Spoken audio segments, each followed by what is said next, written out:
ప్రభునందు ప్రియ దేవుని ప్రజలందరికీ ప్రభు పేరిట ప్రత్యేకముగా వందనాలు తెలియచేసుకొనుచున్నాను. మరణము తర్వాత జీవితము అనే అంశమునకు సంబంధించి ఇంకొక ఎపిసోడు. మరణించిన భక్తులందరూ ఇప్పుడు పరలోకమును చేరినారా? ప్రశ్న. మరణించిన భక్తులందరూ ఇప్పుడు పరలోకమును చేరినారా? ఈ రోజుల్లో కొంతమంది ఈ విధంగా చెప్పుట నేను వింటున్నాను. మరణించిన భక్తులందరూ పరలోకం చేరలా, వాళ్ళు సమాధుల్లో నిద్రపోతున్నారు అనేటువంటి విషయాన్ని చెప్తున్నారు. ప్రియులరా, ఇది ఎంతవరకు వాస్తవమో లేఖనానుసారంగా పరిశీలన చేద్దాం. క్రీస్తు ప్రభువారి పరలోక ఆరోహణం వరకు ఆదాము కాలం నుంచి మరణించిన భక్తుల ఆత్మలు పాతాళములోని అబ్రహాము రొమ్ము అనే స్థలములో ఉన్నాయి.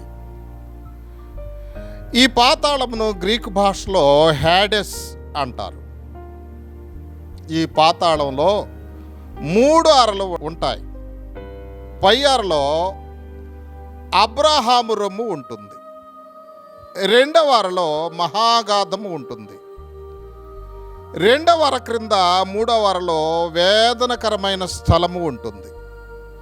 ఈ మూడింటిని కలిపి పాతాళము అంటారు. ఈ విషయం లూకాసు వార్త 16వ అధ్యాయము 22వ వచనము నుండి 23వ వచనం వరకు వ్రాయబడి ఉన్నది. ఈ పాతాళంలోని అరల్లో ఆత్మలు మాత్రమే ఉంటాయి. శరీరములు ఉండవు. శరీరములు సమాధుల్లో ఉంటాయి. అయితే మారు మనసు పొంది భక్తిగా జీవించిన ఆత్మలు పాతాళములోని పై అరైన అబ్రహాము రొమ్మునందు ఉండును. ఇచ్చటికే లూకాసు వార్త 16వ అధ్యాయం 22వ వచనములోని లాజరు వెళ్ళుట జరిగినది. ధనవంతుడు వేదనకరమైన స్థలములోనికి వెళ్ళినాడు. ఈ మొత్తం పాతాళం భూమి యొక్క క్రింది భాగములో ఉన్నది. ఈ విషయం ఎఫెసీ పత్రిక 4వ అధ్యాయము 9వ వచనములో వ్రాయబడి ఉన్నది.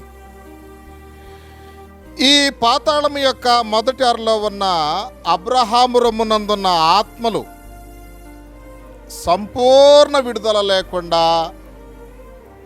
ఉన్నాయి. ఎందుకంటే వాళ్ళ పాపాలకు పూర్తి ప్రాయశ్చిత్తం జరగల. పాత నిబంధనలోని కాలంలోని బలులు ఈ పాపాలకు పరిహారము ఇవ్వలేకపోయాయి. అందుకనే యేసు ప్రభువారు శిలువ మీద మరణించిన తరువాత, అంటే మరణించింది ఎందుకు? మానవ పాప పరిహారము నిమిత్తం.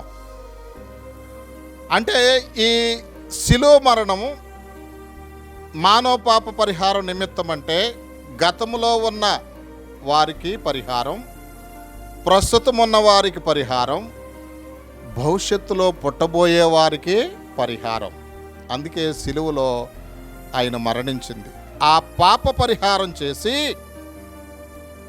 మరణించిన తర్వాత సమాధి చేయబడినప్పుడు ఆయన ఆత్మ ఈ అబ్రహాము రొమ్మునందున్న ఆత్మల యొద్దకు వెళ్ళి వారికి సువార్తను ప్రకటించింది. అబ్రహాము రొమ్మునందున్న ఆత్మల యొద్దకు వాళ్ళకి తన దర్శన భాగ్యం చూపించాడు. అయ్యా, మీ పాపాలకు నేను పూర్తి ప్రాయశ్చిత్తం చేశా. ప్రస్తుతం జీవిస్తున్న వారి పాపాల కొరకు పూర్తి ప్రాయశ్చిత్తం చేశా. భవిష్యత్తులో జన్మించబోయే వారి పాపాల కొరకు పూర్తి ప్రాయశ్చిత్తం చేశా. మీరు ఈ చెరలో ఉండటానికి వీలు లేదు. అంటే వాళ్ళు చెరలో ఉన్నారు, పరలోకం చేరలా. అయితే చెరలో ఉన్నారు కానీ ఒక రకమైన సంతోషాన్ని, సుఖాన్ని అనుభవిస్తారు. వాళ్ళకి శిక్ష ఉండదు అక్కడ అబ్రహాం రొమ్ములో. కాబట్టి మీరు ధైర్యంగా ఉండొచ్చు. మీకు విడుదల వచ్చేసింది. మీ పాపాలకు పూర్తి క్షమాపణ దొరికిందని వారికి సువార్తను ప్రకటించుట జరిగింది. మీరు అనొచ్చు, ఏమండి పాస్టర్ గారు, దీనికి బైబిల్లో ఆధారం ఉన్నదా? ఉంది. పేతురు రాసిన మొదటి పత్రిక 3వ అధ్యాయము 19వ వచనం నుండి 20వ వచనం వరకు, మరియు 4వ అధ్యాయము 6వ వచనం, ఈ వచన భాగాలను పోల్చి చదివితే ఈ విషయం మనకు అర్థమవుతుంది. వీటిని చదివి మీకు వినిపించవచ్చు, కానీ సమయం చాలదు కనుక ఈ రెఫరెన్స్ మీకు ఇవ్వటం జరిగింది. దయచేసి దీనికి సంబంధించిన ఆ వాక్య వివరణ మీరు బైబిల్లో చదువుకోండి. అప్పుడు ఈ సువార్త ప్రకటించుటను బట్టి అబ్రహాము రొమ్మునందున్న ఆత్మలు పూర్తిగా విడుదల పొందాయి. పూర్తిగా. అప్పుడు క్రీస్తు తాను పునరుత్థానుడై పరలోకారోహణమైనప్పుడు ఈ అబ్రహాము రొమ్మునందున్న ఆత్మలను పరలోకమునకు తీసుకొని పోయెను. దేవుని నామానికి స్తోత్రం. హల్లెలూయా. ఈ అబ్రహాము రొమ్మునందున్న ఆత్మలను పరలోకానికి తీసుకుపోయాడు. అప్పుడే శిలువ మీద మరణించిన దొంగవాని యొక్క ఆత్మ కూడా పరలోకం వెళ్ళిపోయింది. నేడే నీవు నాతో పరదైసులో ఉంటావంటే, పరదైస్ అంటే పరలోకంలో ఉన్న ఒక భాగం. అర్థమైందా మీకు? కొంతమంది పరదైస్ వేరు పరలోకం వేరు అనుకుంటున్నారు. నాలెడ్జ్ తెలుసుకోండి అయ్యా, పిచ్చి పిచ్చిగా చెప్పేస్తూ ఉంటారు. బైబుల్ మూలం చదవాలి. పరదైస్ అన్నా పరలోకమన్నా ఒక్కటే. ఈ విషయం తెలవద్దా? ఒక్కొక్కరు చెప్తా ఆ పరదైసు వేరు, ఈ పరలోకం వేరు, పరదైసు వేరు, పరలోకం వేరు. ఏంటి? పౌలు 3వ ఆకాశానికి వెళ్ళాడు కదా. 2 కొరింథీ పత్రిక 12వ అధ్యాయము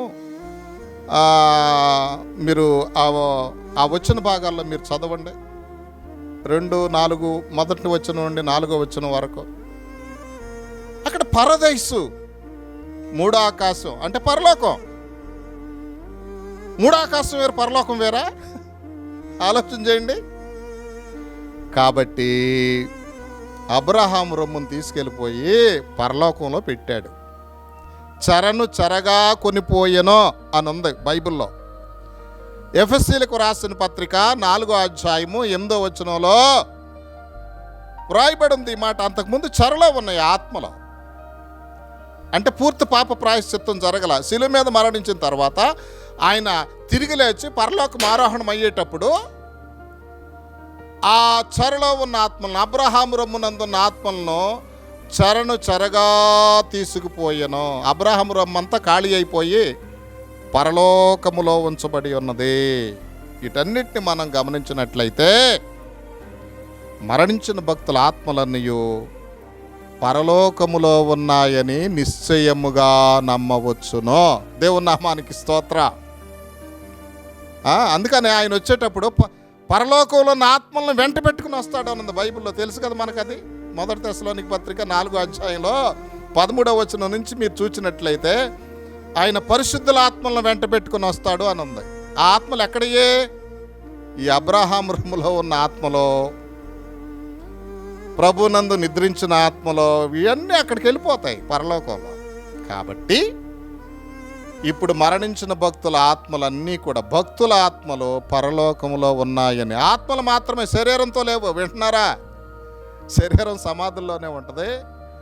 ఆ శరీరం రెండో రాకడ సమయంలో ఆత్మలు ఇవి ఏకమైపోయి పునరుత్థానం చెందుతాయి. శరీర పునరుత్థానం అది వేరే టాపిక్. కాబట్టి ఆత్మలు పరలోకములో ఉన్నాయి. అటువంటి కృప పరిశుద్ధాత్మ దేవుడు మనకందరికీ దయచేయుదురుగాక. ఆమేన్. తండ్రి, నాయన మీ కొందనాలు, స్తోత్రాలు నాయన. మీ యందు విశ్వాసంతో మరణించిన వారందరూ ఇప్పుడు పరలోకంలో ఉన్నారు. పాత నిబంధన కాలంలో మరణించిన భక్తులు అబ్రహాము రొమ్ములో, పాతాళంలో మొదటి అరలో ఉన్నారు. మీ ఆరోహణమయ్యేటప్పుడు వాళ్ళందరినీ చెరను చెరగా తీసుకుని పోయి పరలోకంలో ఉంచినందులకు స్తోత్రాలు. ఈ లోకం మాకు అశాశ్వతం, శాశ్వతమైన పరలోకం. ఆ పరలోక భాగ్యాన్ని పొందే కృప మా అందరికీ దయచేయమని ఘనత, మహిమ, ప్రభావములు మీకే ఆరోపిస్తూ యేసుక్రీస్తు వారి శ్రేష్టమైన నామములో ప్రార్థించి స్తుతించి వేడుకొనుచున్నాము పరమ తండ్రి. ఆమేన్.